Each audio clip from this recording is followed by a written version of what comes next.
Hello મિત્રો, teaching Ajay YouTube channel પર તમારું સ્વાગત છે।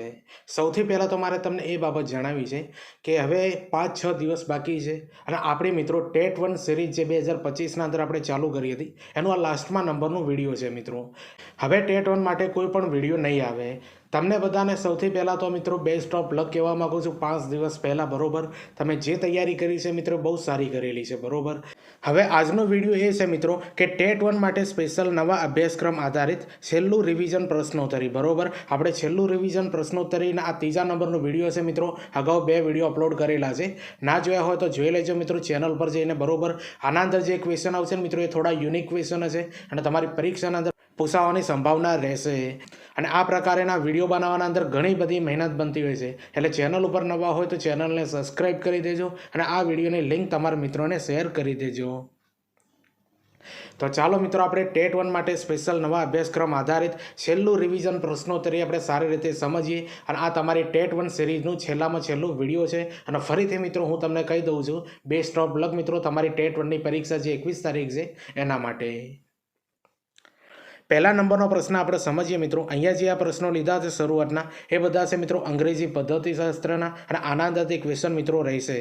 તો જો મિત્રો પહેલા નંબરનો ક્વેશ્ચન એ છે કે પ્રી ટોકિંગ સ્ટેજ બરોબર, અલગ અલગ સ્ટેજ હોય છે બાળકોના બરોબર, કે બોલતા કઈ રીતે શીખે છે, કયા સ્ટેજના અંદર કેવું બોલે છે। તો આના અંદરથી મિત્રો ક્વેશ્ચન અંગ્રેજી પદ્ધતિશાસ્ત્રના અંદર આવા નીકળી શકે છે। તો પ્રી ટોકિંગ સ્ટેજ, તો પ્રશ્ન એ છે મિત્રો પ્રી ટોકિંગ સ્ટેજ બરોબર એ જે છે મિત્રો 0 થી લઈને 6 મહિનાનો જે બાળક હોય મિત્રો એ પ્રી ટોકિંગ સ્ટેજના અંદર હોય છે બરોબર। પ્રી ટોકિંગ કરતું હોય છે મિત્રો જે 0 થી લઈને 6 મહિનાના અંદર।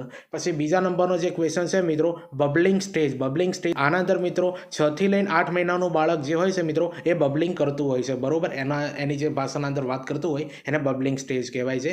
હવે ત્રીજા નંબરના અંદર આપેલું છે મિત્રો હોલોફેરાસ્ટિક સ્ટેજ બરોબર, યાદ રાખજો હોલોફેરાસ્ટિક સ્ટેજ એના અંદર મિત્રો 9 થી લઈને 10 મહિનાના જે બાળકો હોય ને મિત્રો એના અંદર એક વર્ડ બોલે છે મિત્રો, મમ્મી પપ્પા દાદા આવા શબ્દો મિત્રો આ સ્ટેજના અંદર બાળકો બોલે છે।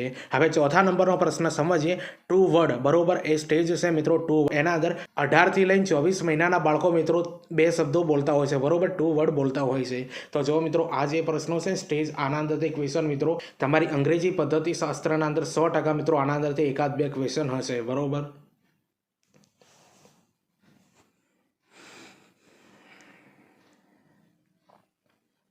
હવે 5મા નંબરનો પ્રશ્ન સમજીએ કે ટેલિગ્રાફિક જે હશે મિત્રો એ 24 મહિનાથી લઈને 30 મહિનાના બાળકોના અંદર હોય છે અને આ મહિનાના અંદર મિત્રો બાળકો start using sentence with correct manner, યાદ રાખી લેજો બરોબર। આ 24 થી 30 મહિનાના અંદર બાળક જે છે મિત્રો એ સેન્ટેન્સ એક વાક્ય બોલતું થાય છે મિત્રો। તો આ મહત્વના ક્વેશ્ચન છે, જોઈ લેજો।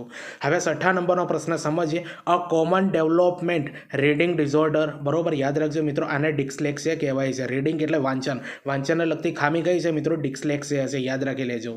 હવે 7મા નંબરનો પ્રશ્ન સમજીએ કે deficiency in the ability to write associated with impaired hand writing is a symptom of, તો જો મિત્રો આના અંદર આવે છે ડિસ્ગ્રાફિયા બરોબર। જે મિત્રો આપણે રાઇટિંગ જે લખનના અંદર જે ખામી હોય ને એને ડિસ્ગ્રાફિયા કહેવાય છે। જેવી રીતે મિત્રો આ ગુજરાતીના અંદર તમારી પદ્ધતિશાસ્ત્ર છે ને જે ખામીઓ બતાવી છે એ જ વસ્તુ મિત્રો આ અંગ્રેજીના અંદર છે બરોબર। તો જો મિત્રો 1 થી 7 ક્વેશ્ચન જે છે એ અંગ્રેજી પદ્ધતિશાસ્ત્રના છે બરોબર અને આ પ્રશ્નો મિત્રો જોઈ લેજો, તમારી પરીક્ષાના અંદર આના અંદરથી 2 થી 3 ગુણના ક્વેશ્ચન હશે।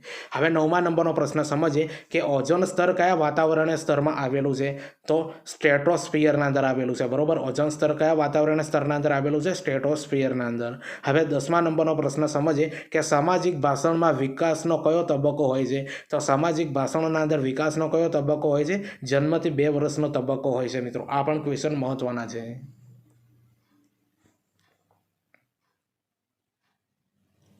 હવે 11મા નંબરનો પ્રશ્ન સમજીએ કે ખાનગી ભાષણમાં વિકાસનો કયો તબક્કો હોય છે, તો ખાનગી ભાષણોના અંદર મિત્રો વિકાસનો 2 થી લઈને 7 વર્ષનો તબક્કો હોય છે। હવે 12મા નંબરનો પ્રશ્ન સમજીએ કે આંતરિક ભાષણમાં વિકાસનો કયો તબક્કો હોય છે, તો આંતરિક ભાષણના અંદર મિત્રો વિકાસનો કયો તબક્કો હોય છે, 7 વર્ષ પછીનો તબક્કો હોય છે બરોબર, યાદ રાખજો 7 વર્ષ પછીનો તબક્કો। તો જો મિત્રો આના અંદરથી ક્વેશ્ચન નીકળશે। હવે 13મા નંબરનો પ્રશ્ન સમજીએ કે વાર્ક, યાદ રાખજો મિત્રો વાર્ક મોડલના પ્રણેતા કોણ છે, તો નીલ ફ્લેમિંગ છે બરોબર, યાદ રાખી લેજો નીલ ફ્લેમિંગ। એ વાર્ક મોડેલના પ્રણેતા કહેવાય છે. હવે 14મા નંબરનો પ્રશ્ન સમજીએ કે આગમન પદ્ધતિ માટે કયું શિક્ષણ સૂત્ર વપરાય છે. તો આગમન પદ્ધતિ માટે મિત્રો કયું શિક્ષણ સૂત્ર વપરાય છે? વિશિષ્ટ પરથી સામાન્ય. હવે 15મા નંબરનો પ્રશ્ન સમજીએ કે નિગમન પદ્ધતિ માટે કયું શિક્ષણ સૂત્ર વપરાય છે. તો નિગમન પદ્ધતિ માટે મિત્રો સામાન્ય પરથી વિશિષ્ટ આ શિક્ષણ સૂત્ર વપરાય છે.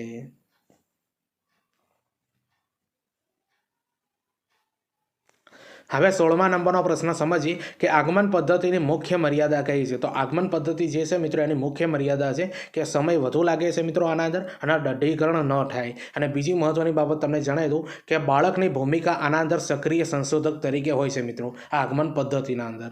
હવે 17મા નંબરનો પ્રશ્ન સમજીએ કે નિગમન પદ્ધતિની મુખ્ય મર્યાદા કઈ છે. તો નિગમન પદ્ધતિની મુખ્ય મર્યાદાના અંદર મિત્રો એક ગોખણપટ્ટી આવે છે અને તર્કનો અભાવ આના અંદર રહે છે. અને બીજી મહત્વની વસ્તુ મિત્રો કે નિગમન પદ્ધતિ અંદર બાળકની ભૂમિકા કેવી હોય છે? નિષ્ક્રિય ગ્રહણકર્તા જેવી હોય છે. બરોબર, આના અંદરથી પણ ક્વેશ્ચન નીકળી શકે છે. હવે 18મા નંબરનો પ્રશ્ન આપણે સમજીએ કે શોધની પદ્ધતિ તરીકે કઈ ઓળખાય છે. તો શોધની પદ્ધતિ તરીકે મિત્રો આગમન પદ્ધતિ ઓળખાય છે. બરોબર, આગમન પદ્ધતિ. હવે 19મા નંબરનો પ્રશ્ન સમજીએ કે પૃથ્થકરણ પદ્ધતિ માટે કયું શિક્ષણ સૂત્ર છે. તો જો મિત્રો પૃથ્થકરણ પદ્ધતિ માટે કયું શિક્ષણ સૂત્ર છે? અજ્ઞાત પરથી જ્ઞાત. યાદ રાખી લેજો, અજ્ઞાત પરથી જ્ઞાત. હવે 20મા નંબરનો પ્રશ્ન આપણે સમજીએ કે સંશ્લેષણ પદ્ધતિ માટે કયું શિક્ષણ સૂત્ર છે. તો સંશ્લેષણ પદ્ધતિ માટે મિત્રો જ્ઞાત પરથી અજ્ઞાત એ જે છે મિત્રો એ શિક્ષણ સૂત્ર વપરાયેલું છે. તો જો મિત્રો આ રિવિઝન નંબર 3 લેક્ચર જે છે મિત્રો આ તમારી ટેટ 1 માટે. બરોબર, તો આના અંદર જે ક્વેશ્ચન લીધા છે મિત્રો અતિ ખૂબ મહત્વના છે. બરોબર, આ જે રિવિઝન લેક્ચર છે ને એને 2 થી 3 વાર જોઈ લેજો મિત્રો. તમારી પરીક્ષાના અંદર 100% 3 રિવિઝન લેક્ચરના અંદરથી ક્વેશ્ચન હશે. અને આના સિવાય મિત્રો આપણે 55+ વિડીયો બનાવ્યા છે ટેટ 1 માટે. બરોબર, તો એ બધા વિડીયો પણ તમે જોજો, તમારા મિત્રોને શેર કરજો. 5 દિવસ જેવો સમય બાકી છે મિત્રો. જેટલી બને એટલી મિત્રો મહેનત કરી લેજો. બરોબર, કારણ કે પરીક્ષાના અંદર તમારે આ બધા ક્વેશ્ચન 100% કામ આવશે.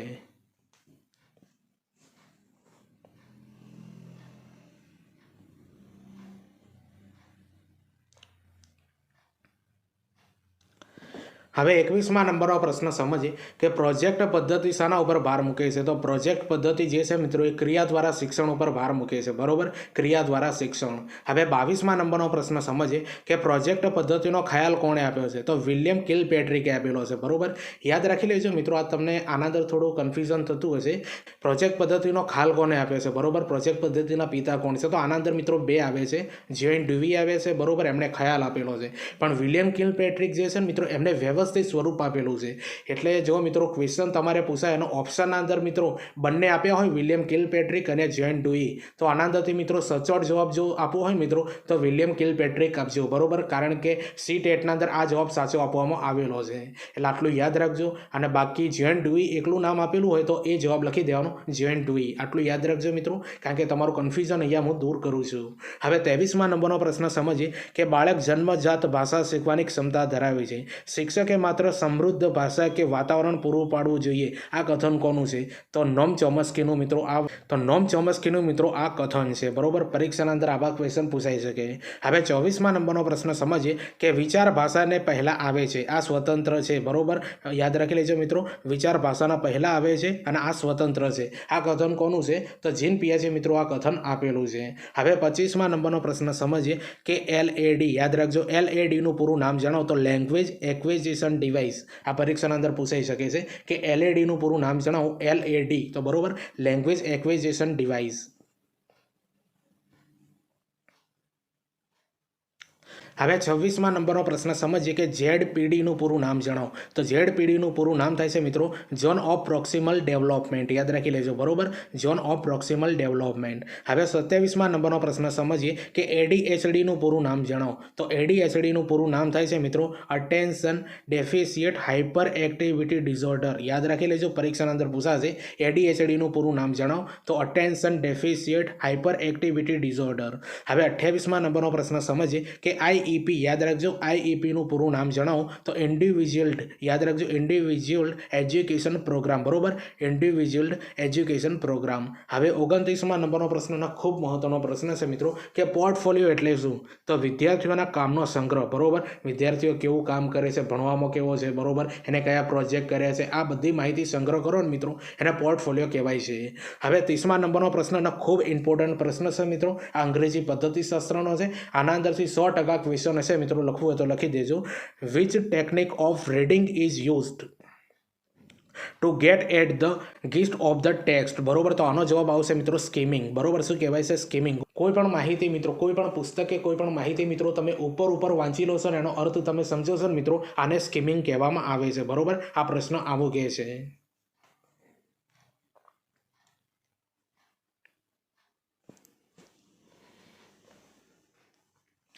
હવે 31મા નંબરનો પ્રશ્ન સમજીએ. Which technique of reading is use to look for a specific piece of information. બરોબર, તો આના અંદર મિત્રો જવાબ આવે છે સ્કેનિંગ. બરોબર, શું કહેવાય છે? આના અંદર સ્કેનિંગ કહેવામાં આવે છે. કોઈ લખાણના અંદરથી મિત્રો કોઈ ચોક્કસ મુદ્દાની આપણે ઇન્ફોર્મેશન મેળવીએ છીએ મિત્રો, આને સ્કેનિંગ કહેવામાં આવે છે. હવે 32મા નંબરનો પ્રશ્ન સમજીએ કે શીત કટિબંધીય પ્રદેશમાં શોભાવરણ કેટલા કિમી ઊંચાઈ સુધી જોવા મળે છે? તો 8 કિલોમીટર સુધીના ઊંચાઈએ જોવા મળે છે મિત્રો આ શોભાવરણ. હવે 33મા નંબરનો પ્રશ્ન સમજીએ કે પારજાંબલી તરંગની શોધ કોણે કરેલી? તો જ્હોન રીટરે મિત્રો, યાદ રાખજો, જ્હોન રીટરે પારજાંબલી તરંગની શોધ કરેલી છે. હવે 34મા નંબરનો પ્રશ્ન સમજીએ. સમુદ્રી નિવસન તંત્રોના મેંગ્રોવ વન, સમુદ્રી ઘાસ કે અન્ય જળાશય વનસ્પતિ દ્વારા સંચિત થઈને વાતાવરણમાંથી દૂર થતા કાર્બનને શું કહે છે? તો મિત્રો આને બ્લુ કાર્બન કહેવામાં આવે છે. તો જો મિત્રો આ જે લાસ્ટ રિવિઝન, જે છેલ્લું રિવિઝનનું મિત્રો આ લેક્ચર હતું 3જા નંબરનું. બરોબર, એના અંદર આપણે 34 ક્વેશ્ચન સમજ્યા છીએ. બરોબર, તો આ બધા ક્વેશ્ચનનું લેવલ તમને કેવું લાગે છે મિત્રો, કોમેન્ટ કરીને જરૂરથી બતાવજો. ચેનલ ઉપર નવા હોય તો આપણી ટીચિંગ હજી ચેનલને સબસ્ક્રાઈબ કરી દેજો. હવે તમારા માટે મિત્રો 5 દિવસ બાકી છે. બરોબર, એના માટે મિત્રો આપણે જે આ વિડીયો બનાવ્યા છે ટેટ 1 માટેના, એ બધા લેક્ચરની પીડીએફ બનાવેલી છે. 2 પીડીએફ છે. બરોબર, આ પીડીએફ મિત્રો જે વિદ્યાર્થીને લેવી હોય મિત્રો, એ 50 રૂપિયા મિત્રો આ QR ઉપર સ્કેન કરે. બરોબર, અને આપણો વોટ્સઅપ નંબર આપેલો હશે 9157591599. આના ઉપર હાઈ કરીને મોકલજો મિત્રો. 18 તારીખ રાત્રે 12 વાગ્યા સુધી તમે પીડીએફ લઈ શકશો મિત્રો. 18 તારીખ પછી આપણું પીડીએફ આપવાનું પણ બંધ થઈ જવાનું છે. બરોબર, એટલે 18 તારીખ પહેલાં તમારે રિવિઝન કરવું હોય મિત્રો તો આ પીડીએફ મિત્રો જે છે ને કુલ મિત્રો 300 પેજની છે. બરોબર, અને આના અંદર 2500 પ્લસ MCQ છે. આ બંને પીડીએફો મિત્રો તમારે ખરીદીને મિત્રો 5 દિવસના અંદર તમારી મહેનતને થોડી ડબલ કરવી હોય મિત્રો. બરોબર, દિવસના 100 પેજ વાંચશો મિત્રો 2 થી 3 વાર તો પણ આ 300 પેજ તમારા વંચાઈ જશે. બરોબર, એટલે છેલ્લી મહેનત કરી લેવી હોય તો આપણો વોટ્સઅપ નંબર આપે છે મિત્રો 9157591599. આના પર 50 રૂપિયા પેમેન્ટ કરીને તમે મિત્રો આ પીડીએફો બંને ખરીદી શકો છો.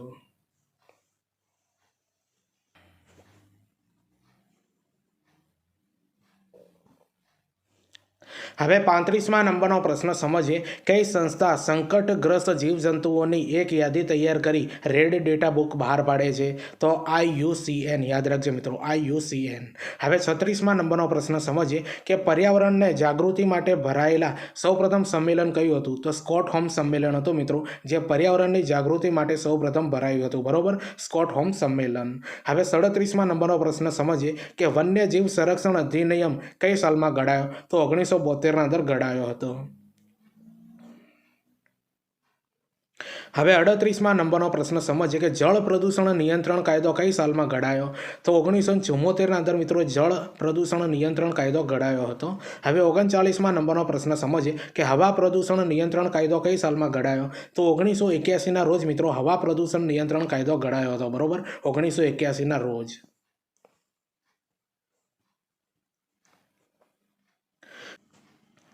હવે 40મા નંબરનો પ્રશ્ન સમજીએ કે પર્યાવરણ સંરક્ષણ કાયદો કઈ સાલમાં ઘડાયો? તો 1986ના રોજ મિત્રો પર્યાવરણ સંરક્ષણ કાયદો ઘડાયો હતો. હવે 41મા નંબરનો પ્રશ્ન આપણે સમજીએ મિત્રો કે ચિપકો આંદોલન સાથે કોણ સંકળાયેલું હતું? તો સુંદરલાલ બહુગુણા જે હતા મિત્રો એ ચિપકો આંદોલન સાથે સંકળાયેલા હતા. હવે 42મા નંબરનો પ્રશ્ન સમજીએ કે ખેજરી આંદોલન સાથે કોણ જોડાયેલું છે? તો અમૃતા દેવી બિશ્નોઈ જે છે મિત્રો એ ખેજરી આંદોલન સાથે જોડાયેલા છે. હવે 43મા નંબરનો પ્રશ્ન સમજીએ બર્ડમેન ઓફ ઇન્ડિયા તરીકે કયા વ્યક્તિનું નામ છે? તો સલીમ અલી જે છે મિત્રો એ બર્ડમેન ઓફ ઇન્ડિયા તરીકે ઓળખાય છે. બરોબર, સલીમ અલી. હવે 44મા નંબરનો પ્રશ્ન સમજીએ કે જળમાં મર્ક્યુરી ભરવાથી કઈ બીમારી ફેલાય છે? તો જળના અંદર મિત્રો આ મર્ક્યુરી ભળી જાય તો એના લીધે કઈ બીમારી થતી હોય છે? મીનામાટા થાય છે. બરોબર, યાદ રાખજો, મીનામાટા. હવે 45મા નંબરનો પ્રશ્ન સમજીએ કે સ્મોગ ધુમ્મસનો મુખ્ય ઘટક કયો હોય છે? તો ઓઝોન જે છે મિત્રો એ ધુમ્મસ સ્મોગનો મુખ્ય ઘટક છે. બરોબર, ઓઝોન.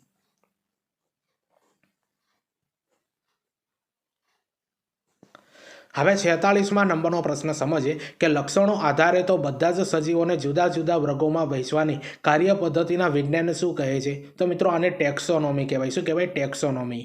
હવે 47મા નંબરનો પ્રશ્ન સમજીએ કે ઘુડખર કયા જિલ્લાના સૂકા ક્ષેત્રમાં જોવા મળે છે?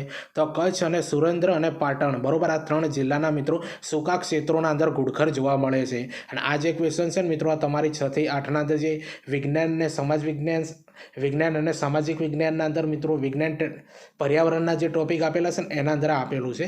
હવે 48મા નંબરનો પ્રશ્ન સમજીએ કે લુપ્ત થયેલા માનવ જાતિ કયા નામથી ઓળખાય છે? તો હોમો એરેક્ટસના નામથી ઓળખાય છે. બરોબર, હોમો એરેક્ટસ. હવે 49મા નંબરનો પ્રશ્ન સમજીએ કે વંદાનું કુળ જણાવો. તો વંદાનું કુળ થાય છે મિત્રો બ્લાટીડી થાય છે. શું થાય છે? બ્લાટીડી. ઘણી બધી પરીક્ષાના અંદર આ ક્વેશ્ચન પૂછાયો. હવે 50મા નંબરનો પ્રશ્ન આપણે સમજીએ મિત્રો, અળસી કયા પાકનું ઉદાહરણ છે? તો અળસી જે છે મિત્રો એ રવિ પાકનું ઉદાહરણ કહેવાય છે. બરોબર, રવિ પાક.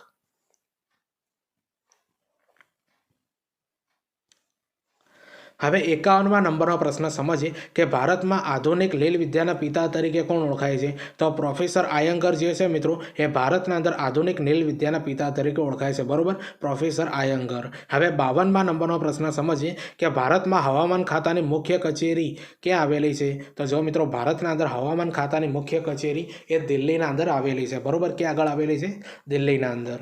હવે 53મા નંબરનો પ્રશ્ન સમજીએ કે લાઇકેનના શોધક કોણ છે? બરોબર, જો લાઇકેનના શોધક કોણ છે? તો તલસાણે. યાદ રાખજો, તલસાણે જે છે મિત્રો એ લાઇકેનના શોધક છે. છે.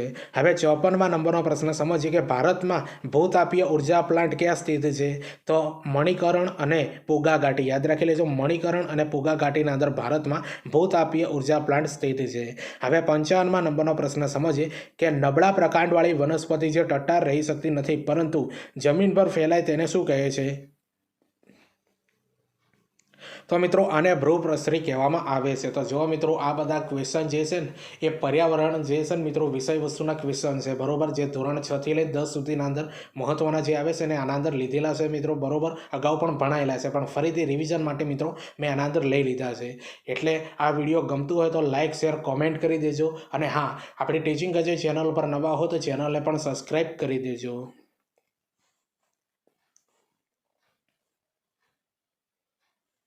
હવે 56મા નંબરનો પ્રશ્ન સમજીએ કે કયા સમુદાયના બધા જ પ્રાણીઓ દરિયાઈવાસી છે? તો સૂળત્વચી. યાદ રાખજો, સૂળત્વચી. હવે 57મા નંબરનો પ્રશ્ન સમજીએ કે સૂર્યઘાતનું પ્રમાણ વિષુવવૃત્તથી ધ્રુવો તરફ જતાં શું થાય છે મિત્રો? તો ઘટે છે. બરોબર, સૂર્યઘાતનું પ્રમાણ વિષુવવૃત્તથી ધ્રુવો તરફ જતાં શું થાય છે મિત્રો? ઘટે છે. હવે 58મા નંબરનો પ્રશ્ન આપણે સમજીએ કે કઈ ખેતીને વ્યાપારી ખેતી કહે છે? તો સઘન ખેતીને મિત્રો આપણે વ્યાપારી ખેતી કહીએ છીએ. બરોબર, સઘન ખેતીને. હવે 59મા નંબરનો પ્રશ્ન સમજીએ કે પર્ણો તેના જે ભાગથી પ્રકાંડ સાથે જોડાયેલા હોય છે તેને શું કહે છે? તો આને મિત્રો પર્ણદંડી કહેવામાં આવે છે. જે પાંદડા હોય છે ને મિત્રો, જેના જે ભાગથી મિત્રો પ્રકાંડ સાથે જોડાય છે એને પર્ણદંડી કહેવામાં આવે છે. હવે 60મા નંબરનો પ્રશ્ન સમજીએ કે પાણીની સપાટીથી ઊંચાઈ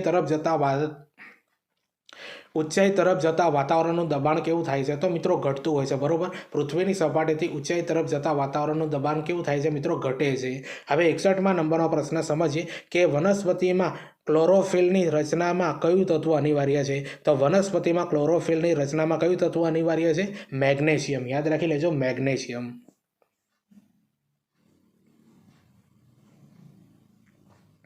હવે 62મા નંબરનો પ્રશ્ન સમજીએ કે દિવેલા એરંડાના ઉત્પાદનમાં દ્વિતીય ક્રમ કયો દેશ છે? તો જો મિત્રો દિવેલા જે છે ને મિત્રો આપણે એરંડા કહે છે એના ઉત્પાદનના અંદર દ્વિતીય ક્રમ કયા દેશનો આવે છે? તો ચીનનો આવે છે. અને પ્રથમ ક્રમ મિત્રો આપણા ભારતનો આવે છે એરંડા ઉત્પાદનમાં. હવે 63મા નંબરનો પ્રશ્ન સમજીએ કે વનસ્પતિમાં શર્કરાના વહન માટે શું સંકળાયેલું છે? તો બોરોન. યાદ રાખી લેજો મિત્રો, બોરોન જે છે મિત્રો વનસ્પતિના શર્કરાના વહન માટે સંકળાયેલું છે. અને ઘણી બધી પરીક્ષાના અંદર આ ક્વેશ્ચન પૂછાયેલો. હવે 64મા નંબરનો પ્રશ્ન સમજીએ કે કોને કુદરતનું એર કન્ડિશનર કહે છે? તો આંકડો જે છે ને મિત્રો, આંકડો એને કુદરતનું એર કન્ડિશનર કહે છે. હવે 65મા નંબરનો પ્રશ્ન સમજીએ કે વનસ્પતિ કોષો વચ્ચેનું મધ્ય પટલ કયા પેક્ટેકનું બનેલું હોય છે? તો કેલ્શિયમ પેક્ટેટનું બનેલું હોય છે મિત્રો આ વનસ્પતિ કોષો વચ્ચેનું મધ્ય પટલ. બરોબર, કેલ્શિયમ પેક્ટેટનું બનેલું હોય છે. હવે 66મા નંબરનો પ્રશ્ન સમજીએ કે પર્ણમાં જોવા મળતી શિરા વિન્યાસ કયા આકારમાં હોય છે? તો જાલાકાર અને સમાંતર હોય છે. પર્ણના અંદર જોવા મળતી સીના વિન્યાસ કયા આકારના અંદર હોય છે? જાલાકાર અને સમાંતર હોય છે. હવે 67મા નંબરનો પ્રશ્ન આપણે સમજીએ કે પ્રાણી સૃષ્ટિમાં કયું મુખ્ય પ્રભાવી પ્રોટીન છે? તો પ્રાણી સૃષ્ટિના અંદર મિત્રો કયું મુખ્ય પ્રભાવી પ્રોટીન છે? કોલેજન. યાદ રાખી લેજો, કોલેજન. તો જો મિત્રો આ રિવિઝન ટેટ 1 માટેનું 3જા નંબરનો વિડીયો હતો મિત્રો, બરોબર. હવે ટેટ 1 માટેના વિડીયો નહીં આવે મિત્રો. ફરીથી તમને મિત્રો 21 તારીખે તમારી ટેટ 1ની પરીક્ષા છે, એના માટે બધાને બેસ્ટ ઓફ લક. હવે 68મા નંબરનો પ્રશ્ન સમજીએ કે પ્રોટીનના બંધારણના મૂળ એકમો કયા છે? બરોબર. તો પ્રોટીનના બંધારણનો મૂળ એકમ કયો છે મિત્રો? એમિનો એસિડ છે, બરોબર. Amino acid. તો જો મિત્રો ટેટ 1 માટેનું લાસ્ટ રિવિઝન, છેલ્લું રિવિઝનના અંદર આ 68 પ્રશ્નો તમને કેવા લાગે કોમેન્ટ કરીને જરૂરથી બતાવજો મિત્રો. તમને ખબર છે મિત્રો, ટીચિંગ અજય કરીને આપણે ટેલિગ્રામ અને ઇન્સ્ટાગ્રામ બંનેના અંદર એકાઉન્ટ અને પેજ બનાવેલું છે મિત્રો. બંનેના અંદર ટેટ 1 માટે જે મહત્વના વિડીયો હોય છે મિત્રો, એની લિંક એના અંદર મૂકતા હોઉં છું મિત્રો. એટલે આ ટેલિગ્રામને જોઈન કરી દેજો અને ઇન્સ્ટાગ્રામને પણ જોઈન કરી દેજો. આના સિવાય મિત્રો આ બંને પેજ ઉપર મિત્રો આવનારી ભરતીઓની પોસ્ટ અપલોડ કરવામાં આવે છે. કયું રિઝલ્ટ આવ્યું છે, ફોર્મ કયા ભરાયા છે, બરોબર, કોલ લેટર શાના નીકળ્યા છે, આ બધી ડિટેલ મિત્રો તમને બંને પેજ ઉપર જોવા મળશે. એટલે આ બંને એજ્યુકેશન પેજને મિત્રો સૌ પ્રથમ ફોલો કરી દેજો. એજ્યુકેશન અપડેટ માટે તમને 100% કામ આવશે. અને હા, બીજું મિત્રો, અને આપણી ટીચિંગ જે યુટ્યુબ ચેનલ પર નવા હો તો ચેનલને સબસ્ક્રાઈબ કરી દેજો. તો ચાલો આપણે મળીએ બીજા વિડીયોના અંદર. બાય.